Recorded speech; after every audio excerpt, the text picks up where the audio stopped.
The letter arrived like a punch in the gut. Nina stared, trembling, at the demand to repaint her door. The color she'd chosen, a calm teal, was now the enemy. Desperate to fight back, she uncovered a court ruling that could change everything. But what happened next would shock even the hardest cynics. Let's start at the beginning. Nina Harrison had always found solace in the quiet comfort of her home. Her small brick bungalow, nestled in the heart of a peaceful New Jersey neighborhood, was more than just a house. It was her sanctuary. Every brick, every window, and every flower she planted spoke to her meticulous care and love for the place she called home. There was nothing extravagant about it, but it radiated warmth, simplicity, and personality. But all that changed the moment the letter arrived. She opened the envelope with a sense of routine, expecting yet another piece of irrelevant mail, but the bold letters on the page made her stomach twist. Violation of community guidelines. Nina's breath caught as she read on. The Homeowners Association was accusing her of violating the community's color scheme standards. Her crime? A front door painted a shade of teal she'd chosen after months of searching for the perfect hue, one that calmed her, one that made her feel connected to the world outside her windows. The color was subtle, elegant, a reflection of who she was. But to the HOA, it was a transgression. The letter was curt and impersonal, demanding that Nina repaint the door within 30 days or face a fine. Her mind raced. How could something so trivial be turned into a weapon against her?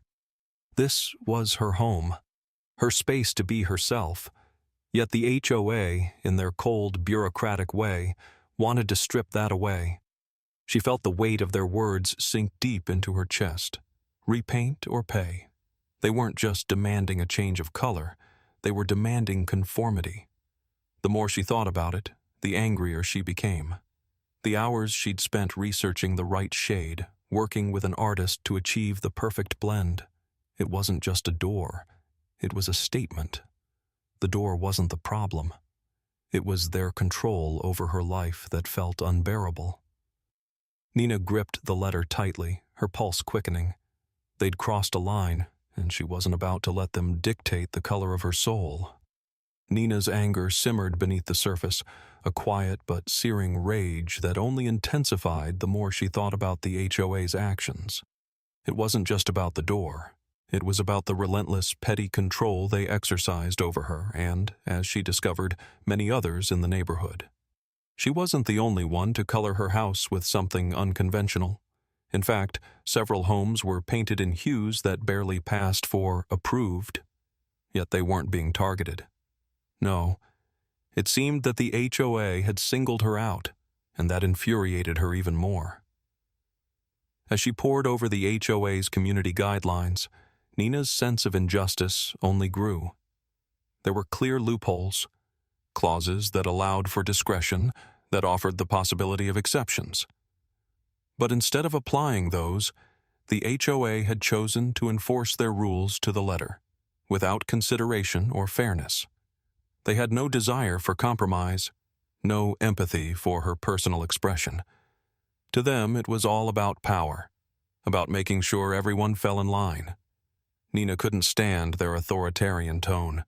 She knew that she wasn't the only one feeling stifled by the HOA's overreach, but somehow they had taken it upon themselves to single her out. And that, she realized, was the worst part of it all.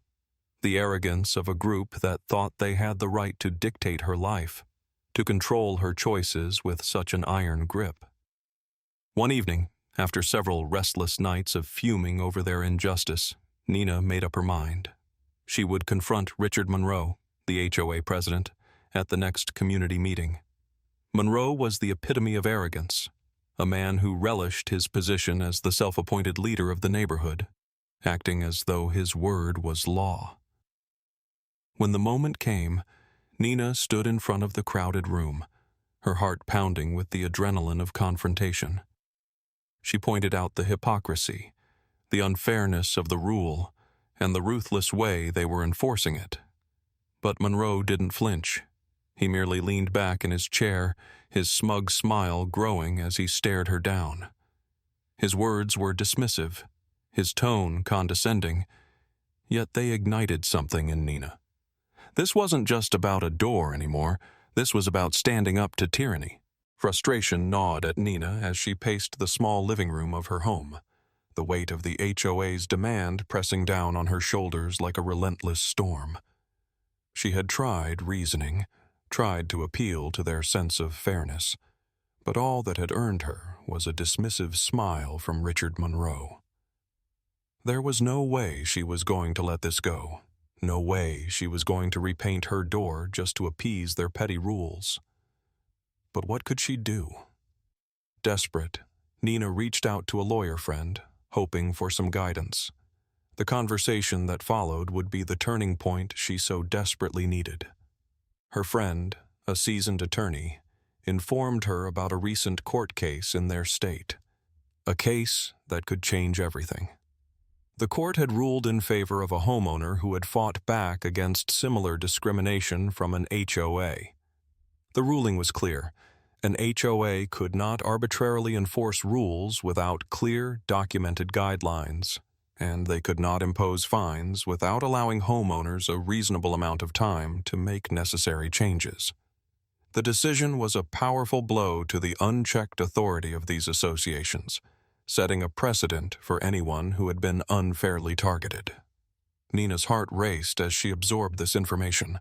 The ruling wasn't just a lifeline for her, it was a weapon she could use to fight back. She wasn't alone in this. There was a legal framework that backed her up. Armed with newfound knowledge, she felt a surge of determination course through her. Without wasting any time, Nina composed a formal complaint to the HOA. She outlined how their demand violated the court ruling, citing specific details from the case to bolster her argument. The fight wasn't just for her door. It was for every resident who had ever been bullied, manipulated, or silenced by the HOA's overbearing control. This wasn't just about a color scheme. This was about standing up to the petty tyranny that had plagued her neighborhood for far too long. Nina knew there was no turning back now. It was a fight she was ready to win, not just for herself, but for everyone who had ever felt powerless against the HOA's grip.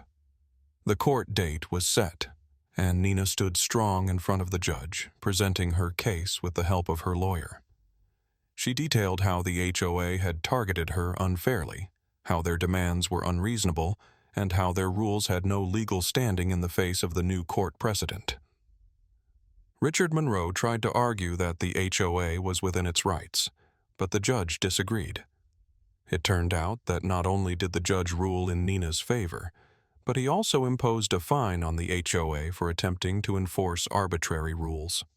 The ruling forced the HOA to reimburse Nina for the cost of repainting her door and for her legal fees. As Nina walked out of the courtroom, she felt a rush of vindication. The power of the HOA had been broken. Not only had she fought for her own rights, but her victory had set a precedent that would protect others in the future. She had turned the tables on them. Justice had been restored, and Nina's door remained teal, just as it had been before.